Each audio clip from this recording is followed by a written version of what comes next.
Saudara, untuk meringankan beban masyarakat akibat kelangkaan minyak goreng, pemerintah mengeluarkan program bantuan langsung tunai minyak goreng senilai Rp300.000 untuk 3 bulan. Total anggarannya Rp6,95 triliun untuk 20,65 juta keluarga penerima manfaat dan 2,5 juta pedagang kaki lima dan warung. Bagaimana kemudian mencegah penyimpangan dan memastikan penyaluran ini nantinya tepat sasaran? Kita akan bahas hal ini di Sapa Indonesia Akhir Pekan. Sudah bergabung secara daring sejumlah narasumber hari ini, Saudara. Ada Sekjen Kementerian Sosial, Hari Hikmat. Selamat pagi, Pak Hari. Selamat pagi, Mbak. Sehat selalu, Pak Hari. Alhamdulillah. Dan kemudian ada anggota Ombudsman RI, YK Hendra Fatika. Pak YK, selamat pagi. Selamat pagi, Mbak. Selamat pagi, Pak Hari. Ya, sehat selalu. Dan kemudian kita juga bersama dengan pengamat kebijakan publik, Agus Pambagio. Selamat pagi, Pak Agus. Audionya sepertinya, ya, baik. Pak Agus sehat? Oke, sepertinya audio Pak Agus mungkin kita nanti bisa perbaiki sambil kita terus jalan. Saya ingin ke Pak Hari dulu. Pak Hari, terkait dengan penyaluran bantuan langsung tunai minyak goreng, saat ini sudah berapa daerah yang menjalankan atau menyalurkan bantuan ini?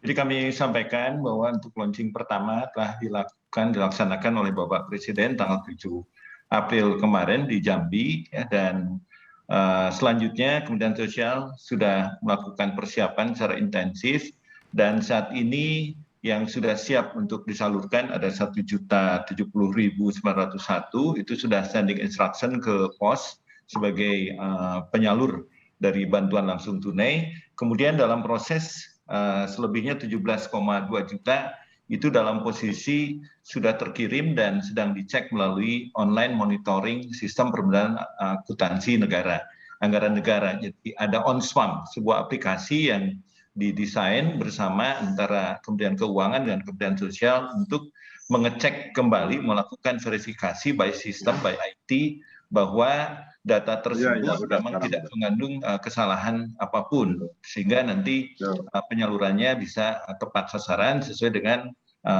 penerima manfaat yang dituju. Kemudian juga, ya. Silakan Pak Hari. Ya, kemudian juga dalam proses penyaluran sudah tentu ini disalurkan secara langsung dalam bentuk cash, dan kita sama-sama tahu bahwa penerima BLT minyak goreng ini merupakan bantuan yang diberikan juga kepada penerima PKH, program keluarga harapan, dan penerima program sembako atau dulu namanya BPNT, bantuan pangan non tunai. Jadi ada total 18,8 juta secara keseluruhan, ditambah yang 1,8 juta yang 1,85 juta yang PKH yang tidak menerima BPNT. Jadi total ada 20,65 juta dari rumpun bantuan sosial pangan. Selain itu kan ada 2,5 juta yang PKLW yang dari rumpun bantuan yang disalurkan melalui Polri dan TNI. Itu keseluruhan dari program ini. Oke, itu artinya bahwa yang dari Kemensos adalah 20,65 juta ini semuanya akan disalurkan oleh Kemensos ya Pak? Iya, betul. Yang 2,5 juta lewat TNI Polri? Betul. Oke, nah yang 20,65 juta ini yang sudah tersalurkan tadi berapa Pak? Sekarang sudah disiap diterimakan itu 1.070.901. Ini masih dalam proses penyiapan lapangan karena penyalurannya akan diintegrasikan dengan penyaluran BPNT. Oke, kenapa yang siap baru sedikit sekali Pak, sementara di target April sudah selesai? Ya, pengalaman yang sudah ada kan ini instruksi dari Bapak Presiden juga baru kami terima seminggu yang lalu, dan kami bergerak cepat untuk melakukan penyiapan, dan kami tidak pesimis untuk penyaluran secepat yang diminta sebelum hari raya sudah diterima oleh masyarakat, karena pengalaman di triwulan pertama untuk BPNT juga bisa disalurkan dalam tempo 2 minggu melalui cash transfer. Gitu. Jadi kita siap untuk melakukan itu. Sekarang ini apa yang masih belum siap sehingga masih belum maksimal penyalurannya? Ya, sebetulnya boleh dibilang mengenai verifikasi terakhir ya dari data yang ada. Karena kalau melalui PT Pos itu kan nanti akan diterima cash, dan PT Pos harus menerima daftar nama Bani Mbak Ares, dan datanya itu harus padan dukcapil, ya, padan nomor kartu keluarga, dan itu akan diverifikasi melalui aplikasi di pos untuk di-scan ulang bahwa benar penerima itu adalah yang bersangkutan. Gitu. Oke, masalah di data, Pak, harusnya bukankah harusnya lebih mudah ya Pak, ketika kemudian para penerima ini sudah terdata sebagai keluarga penerima bantuan pangan non tunai dan juga program Keluarga Harapan. Bukankah harusnya datanya sudah lebih mudah begitu Pak? Ya, makanya untuk Onsmam kan sudah 17,2 juta yang sekarang sudah siap. Jadi kalau ini dalam 1-2 hari siap, mulai minggu depan itu akan disalurkan secara masif di seluruh Indonesia. Oke, minggu depan lah Pak ya. Jadi semua bisa jalan secara masif. Saya ingin ke Ombudsman dulu, Pak YK. Ada lagi penyaluran bantuan begitu untuk masyarakat. Ombudsman akan mengambil peran bagaimana untuk mengawasi ini sesuai dan tepat sasaran. Baik, terima kasih. Pada tanggal 14 Maret terkait dengan polemik minyak goreng, Ombudsman telah menyampaikan ke publik terkait hasil pemantauan dan salah satunya merekomendasikan agar minyak goreng itu dilepas ke pasar karena untuk memperlancar ketersediaan dan sekaligus menyarankan untuk memberikan subsidi. Oke, Pak YK, sepertinya audio Anda bermasalah. Nah, kalau kita lihat ya, bantuan langsung tunai itu tadi yang dijelaskan oleh, apakah sudah jelas sekarang? Ya, silakan Pak. Sudah jelas? Ya. Sudah, silakan dilanjutkan. Ya, jadi intinya bahwa, sudah jelas? Sudah Pak, silakan dilanjutkan. Pak YK. Sudah jelas Pak YK. Baik, kalau begitu Pak YK saya tahan dulu. Kalau gitu saya ingin ke Pak Agus dulu sambil memperbaiki audio Anda. Pak Agus, ada lagi bantuan yang diberikan pemerintah untuk memecah masalah atau mengurai masalah yang terjadi, dikeluarkanlah bantuan. Bagaimana Anda melihat ini? Ini sih nggak usah dipikir bisa dikerjakan. Maksud saya gini, ini tidak menyelesaikan persoalan. Persoalannya kan kelangkaan dari minyak goreng. Yang paling gampang tanpa mikir pimpinan negaranya ya kasih aja BLT kan gitu. Supaya jangan berisik lah, tetapi tidak menyelesaikan masalah. Apa yang kita selesaikan? Itu satu. Kedua, saya selalu kritisi soal data. Memang berdasarkan pembicaraan saya dengan Bu Mensos akhir tahun lalu itu memang sudah di-cleansing datanya, sudah dibersihkan dan semua. Tetapi sekali lagi saya masih ragu karena kan orang miskin dan orang kaya bisa terjadi dalam hitungan menit gitu ya. Jadi ini harus hati-hati karena di mana-mana pemberian BLT mulai dari perancangannya sampai pelaksanaannya itu syarat dengan orang gemar mengutil alias korupsi. Jadi sekali lagi kebijakan ini kebijakan yang kurang baik menurut saya, menggampangkan saja. Ya sudah kasih BLT, tapi tidak menyelesaikan kasus yang terjadi di minyak goreng maupun di komoditi-komoditi lain. Nanti akan berapa banyak BLT terjadi. Oke, apa yang Anda lihat, dampak seperti apa yang akan Anda lihat ke depan dengan hal ini? Ya dengan BLT pertama ya tidak ada penyelesaian soal minyak goreng itu pertama. Kedua pengawasannya harus sangat ketat karena ini program korupsi yang bisa terencana dari awal pengusulan, pengesahan sampai pelaksanaan. Ada potensi korupsi di situ? Ada ini uang tunai.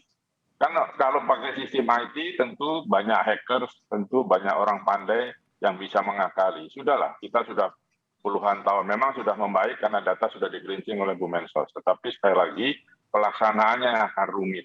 Orang di kita pindah-pindah, oke pakai by name, by address, tapi siapa yang mengontrolkan dari lurah gitu. Masuk datanya seberapa. Kalau lurahnya rajin, bagus, oke. Tapi kalau lurahnya malas, gimana? Jadi kemungkinan bocornya masih sangat besar, dan itu yang harus diawasi dengan sangat ketat. Lalu siapa yang ketahuan melanggar dihukum sangat berat, karena ini urusan perut orang. Oke. Dan kalau tadi Anda menyebutkan bahwa ini sebenarnya langkah yang paling tidak usah mikir begitu, ini sudah bisa diambil keputusan. Jadi harusnya bagaimana?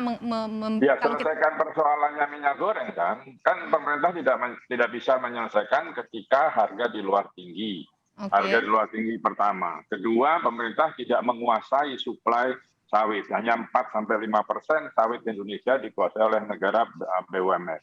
Malaysia hampir 40-50%, sehingga ketika ada krisis, dia mudah mengalihkan itu. Kalau kita kan full 90% lebih dikuasai oleh swasta. Ya swasta yang juga ikut membiayai proses politik di Republik ini sejak lama. Jadi hutangnya kan harus dibayar, no freelance for that thing.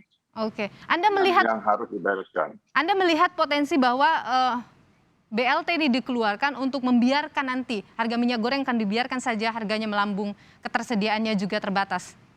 Ya sampai hari ini saya masih melihat begitu. Mudah-mudahan dalam selang waktu 3 bulan BLT diberikan sudah ada penyelesaian. Tapi saya melihatnya cukup rumit ini, kecuali harga di luar turun kembali. Pak Agus? Ya. Jadi Anda tidak melihat potensi pemerintah mungkin BLT ini dikeluarkan untuk sementara sambil kemudian dibenahi begitu mungkin permasalahannya. Sulit satu-satunya cara harga minyak sawit dunia turun. Oke. Kita akan lihat itu nanti. Saya ke Pak Yeka dulu karena Pak Yeka sudah bisa bergabung lagi. Pak Yeka, kita tahu masih ada, kalau sebelumnya ada bantuan juga yang dikeluarkan selama pandemi itu juga ada kasus korupsinya begitu dan nilainya cukup besar juga. Bagaimana kemudian Anda melihat bahwa ini akan tepat sasaran, ini akan tidak akan kemudian, kalau tadi Pak Agus mengkhawatirkan ini bisa besar terjadi juga potensi korupsi di dalamnya. Ya, yang jelas program-program seperti BLT, subsidi itu untuk memastikan tepat sasaran itu adalah pekerjaan yang sangat sulit. Kata kuncinya adalah pengawasan yang ketat dan perencanaan yang matang. Jadi perencanaannya memang harus matang, harus baik, harus kuat, terus juga pengawasannya juga harus kuat. Nah, terkait dengan perencanaan adalah di situ ada problem terkait dengan pendataan. Satu hal saja misalnya, kita memang tahu bahwa data itu sudah banyak di-printing dengan segala macam, tetapi fakta bahwa banyaknya penerima yang tidak tepat sasaran selalu ada kasusnya. Nah, oleh karena itu sebaiknya data ini juga kalau memang itu data itu handal diumumkan saja ke publik, gitu kan, bisa diakses oleh siapapun. Nah, sementara ini data itu kan tidak bisa diakses oleh siapapun.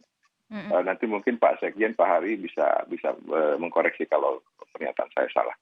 Nah, jadi indikatornya data itu baik itu dipublikasikan saja. Siapa sebetulnya orang kan bisa mencek nanti.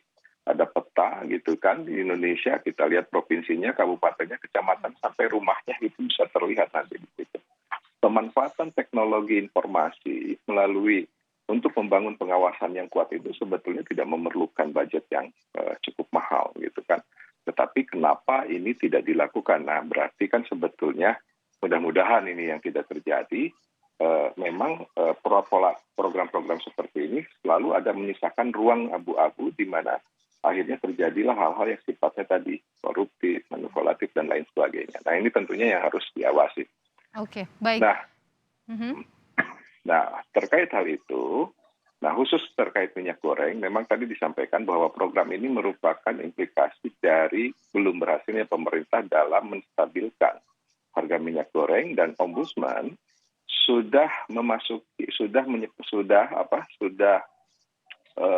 membuat keputusan secara lembaga. Kami seluruh anggota Ombudsman itu sudah menyepakati bahwa untuk minyak goreng itu sudah masuk tahapnya bukan lagi pemantauan tapi sudah masuk tahap pemeriksaan gitu.